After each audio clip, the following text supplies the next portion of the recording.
Hey everyone, welcome to Migletta Museum of Natural History. I had a shipment of shells come in today and I thought it'd be a good idea to film it. So you can see what I got. Alright. Now these are specimen grade shells, bought them on auction. One I don't have in the collection.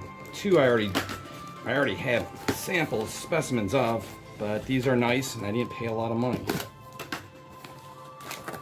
Had to scarf them up. Alright, dump them out.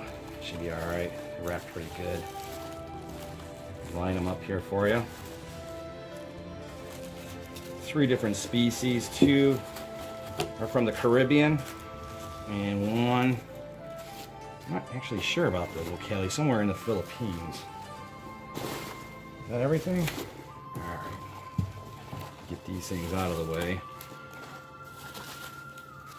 I bought from this guy before, and he's got great shells. Saved them of my favorites. He does an auction once a month, and I usually get 1 or 2 items for him. So here's everything, all wrapped up nice. Everything looks good. The box is in a little crush, but it's fine. Everything looks intact. Guess I'll just start one closest. I'm not going to get fancy with Latin names. This is the true tulip, found off the coast of Florida, the Keys, throughout the Caribbean. These are nice. They got the operculums. That's the trap doors. It's got an old number on there, somebody's old catalog number. This seller, he buys up old collections and puts them up for sale. And that's what I like to buy, because some of these shells, when they were collected years ago, like Sanibel Island, for example, there's no live collecting. You can't get a shell like this anymore. You can only find beach collected dead shells. There's a good reason for it, but as a specimen collector, I want the operculums and all the data. There's a different species. There's more tulip shells. I'm just going right down the line. There's no rhyme or reason. These are called magpie shells. These are black and white. These are found throughout the Caribbean. These are a food source for many people in the Caribbean. Now and then they'll stray up off the coast of Florida, but what people suspect that those were food that were tossed overboard, and the animals actually don't live anywhere near Florida. These are from the Bahamas, I believe. This one's got the operculum. Actually, I just saw a photograph of what this animal looks alive. It's pretty amazing. It's huge. Comes out about this far. That operculum sits in the back, and then up here is its head and eyes. It can retract right into that big aperture. And they got a nice, they'll polish these up for tourists. You can see the mother of pearl inside. So a lot of these that you see in shops will be all this will be polished away. You won't see any detail markings of the shell, just shiny pearl. Yep, this is from the Bahamas. There's more of these too. That's kind of a nice growth series. But I think I got a couple more. I don't remember what I bought. See, they're kind of mixed up too in the packaging. There's a couple more. I'll save this package for last. That's the one from the Philippines. Okay, so this is a different locality. That's why you did what you did. Well, I'm going to keep them like that too. Oh, it's got its operculum. That's a nice little shell. This could be darker. I could clean this up with acid and bring it out more. I'm going to leave it as is. I'm not going to mess with them.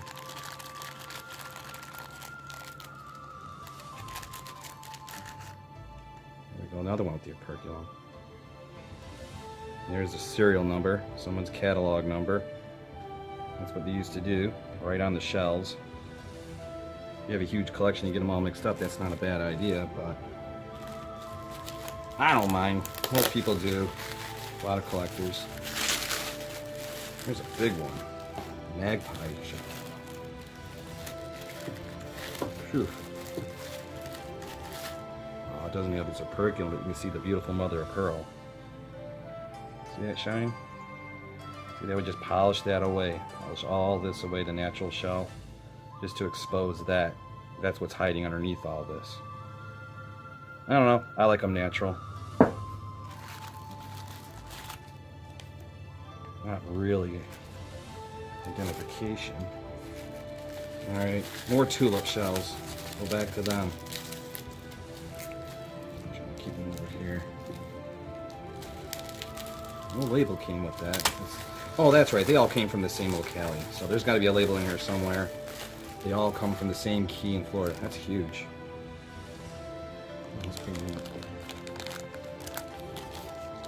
I love tulip shells.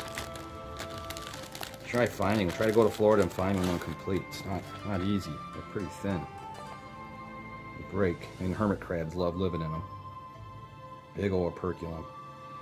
That's neat. Something covered that. It must have been some sort of coral growth or a shell that attached, and then the animal just coated it over, almost like a pearl. I like that. Alright, this is the last package for tulips. I forget what key it comes from. Wow, quite a few.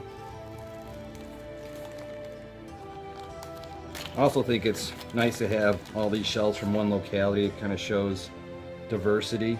That's pretty. Yeah, it's not polished, that's natural. And again, I could hit this with some acid and bring out the color and a pattern. I'll just leave it as is. It's pretty the way it is. This one's an adult. I don't see any.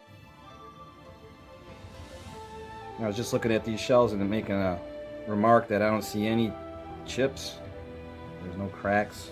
Spires are pretty complete, so that's a good specimen shell. I think the perfume's a little loose. The deal's just put on quick.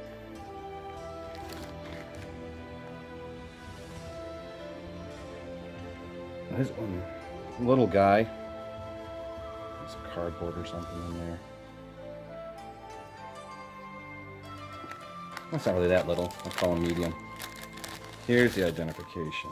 Oh, that's an old label. Holy cow. 1986.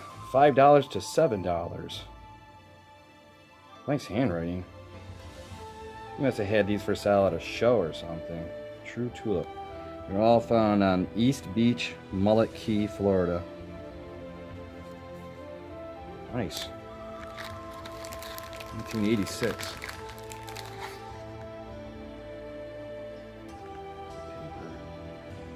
That's all of them. How many did I get? I don't even know. 1, 2. In order. 3, 4, 5, 6. Lucky 7.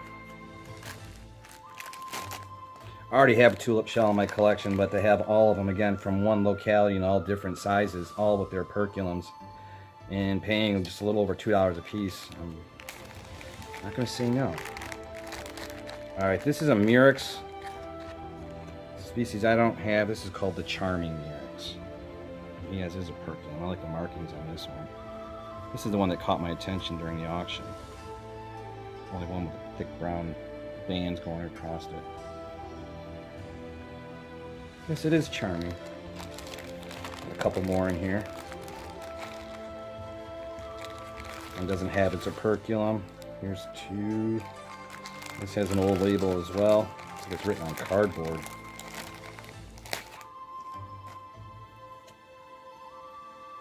Yeah, that was in a box or something. Indonesia, not Philippines. I just assume Philippines on most of these shells because that's where most shells come from. This guy has his operculum. Cute.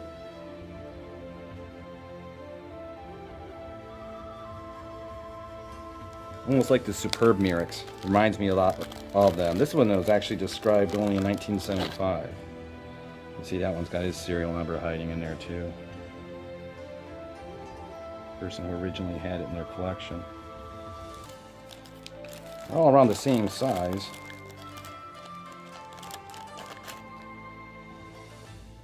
You see a huge variation.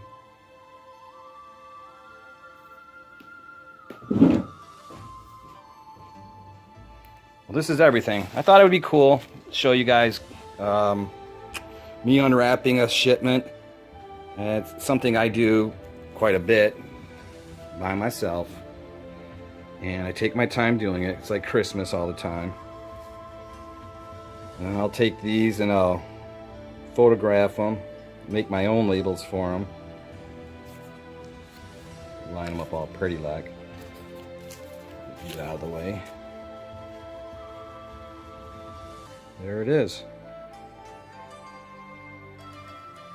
Shells for this month. This big guy here. Makes for an attractive display. I think I did pretty good. You're looking at about $40 investment in these shells. It's not a lot. The magpie I have in my collection I bought at a shop on Sanibel Island, and they had a deal. You pick out 4 shells for 20 bucks, so that's $5 each, right? And mine is smaller than this one. It has its operculum, but it didn't come with any data. But I thought it was neat. Didn't have one. Can be found in Florida waters, so I have it with my Florida collection, but I wasn't feeling comfortable with it. And I actually am going to take it out. I don't have proof that was actually found in Florida waters. More than likely it came from where these guys were found, probably the Bahamas. But still, it's a food shell. Like I mentioned earlier, people collect these and they eat them. Murex shells, I don't think anybody eats these. Not a lot of meat in these guys. Tulip shells, I don't know if they're a food source, but I know that these guys are predators. They eat shellfish. They're related to the horse conch. And the horse conch, to me, I've described it before to people, it's a Florida State shell. But I've told them, to me, the horse conch is like the T-Rex of the ocean floor. Fears nothing. Everything is afraid of it. And for a snail, it can move pretty quick. Tulip snails are no exception. I mean, they hunt. They're predators, and they're fast. I just think they're one of the coolest Florida shells. I've only found one in my collecting, maybe this size. A little bit darker, that I found down in Key West. Oh, there is a chip on that one. Oh well. It's not the individual, it's the whole collection that makes it weird. Alright, so that's my shipment of shells. I wanted to share it with you guys. Thought it would be fun to do a little unpacking and see them. And you'll probably see them again if you're a fan of my page on Facebook, Megletta Museum of Natural History, or on my homepage, Mikey Mig. I might list these once I'm done photographing them and identifying them and making my video label. Alright, well, I appreciate you guys being here. I hope you enjoyed checking out my shells. If you have any questions, any comments, go ahead and post them. Any questions, I will answer. Even ding-dong questions, I'll answer those too. You'll get a ding-dong answer, but you won't be wasting your time. And just to answer one of the questions I think might come up, no, they're not for sale. I just got them. I mean, we're all temporary curators of our collection. I can't keep these forever. But I just got them, and I bought them because they fit into my collection. Didn't have this Murex.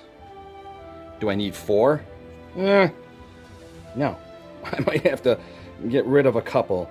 Down the line, if you want to trade or anything like that, you can let me know. These tulips I want to keep because it's a nice suite, and I like how they graduate in size. I think that's pretty.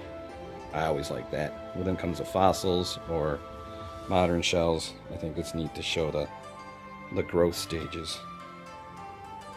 Alright, well, happy collecting to everyone, and thanks for watching. Like I said, any questions or comments, please post them below. I'll keep in touch. Happy collecting.